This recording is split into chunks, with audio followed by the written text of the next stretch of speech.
चाळीसगाव रांजणगाव दरवाजा परिसरात पिण्याच्या पाण्याची मेन पाईपलाईन फुटली। हजारो लिटर पाण्याची नासाडी, नागरिकांच्या आरोग्याचा प्रश्न। चाळीसगाव प्रतिनिधी। चाळीसगाव शहरातील अतिशय वर्दळीच्या समजल्या जाणाऱ्या रांजणगाव दरवाजा परिसरातील टाउन हॉलच्या खाली पिण्याच्या पाण्याची मुख्य पाईपलाईन फुटल्याने पाण्याची मोठ्या प्रमाणात नासाडी होत आहे। फुटलेल्या पाईपलाईनमुळे पिण्याचे शुद्ध पाणी गटारीत मिसळत असल्याने नागरिकांच्या आरोग्याचा गंभीर प्रश्न निर्माण झाला आहे। नगरपालिका प्रशासनाने तातडीने याकडे लक्ष देऊन दुरुस्ती करावी अशी मागणी स्थानिक नागरिकांनी केली आहे। गटारात मिसळतीये हजारो लिटर पाणी। रांजणगाव दरवाजा टाउन हॉलच्या खाली गटारीजवळच ही मुख्य जलवाहिनी फुटली आहे। यामुळे पिण्याचे पाणी थेट गटारीतून बाहेर पडत आहे।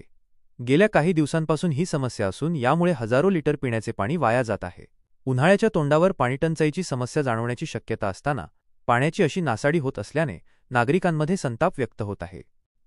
दूषित पाणी पुरवठ्याचा धोका। या परिसरातील गटारे तुंबलेली असल्याने फुटलेल्या पाईपलाईनमधून बाहेर पडणारे शुद्ध पाणी गटारीच्या दूषित पाण्यासोबत मिसळून पुन्हा जमिनीत झिरपण्याची व परिसरातील नळांना दूषित पाणी पुरवठा होण्याची भीती नागरिकांनी व्यक्त केली आहे। यामुळे डायरिया, अतिसार, कावीळ, जॉन्डिस यांसारख्या जलजन्य रोगांचा धोका वाढला आहे। या गंभीर समस्येकडे नगरपालिका प्रशासनाने तातडीने लक्ष देण्याची गरज आहे अशी मागणी या घटनेबाबत माहिती देणारे स्थानिक नागरिक लोखंडे तात्या चकीवाले यांनी केली आहे। त्यांनी पालिका प्रशासनाला विनंती केली आहे नागरिकांच्या आरोग्यासाठी ही पाईपलाईन लवकरात लवकर दुरुस्त करण्यात दरवाजाच्या आतमध्ये राहतो, इथं नजर गेली म्हणून पाणी उकळताना दिसलं गटारी। त्यामुळं हे नागरिकांच्या म्हणण्यानुसार झालं पाहिजे काम। हो,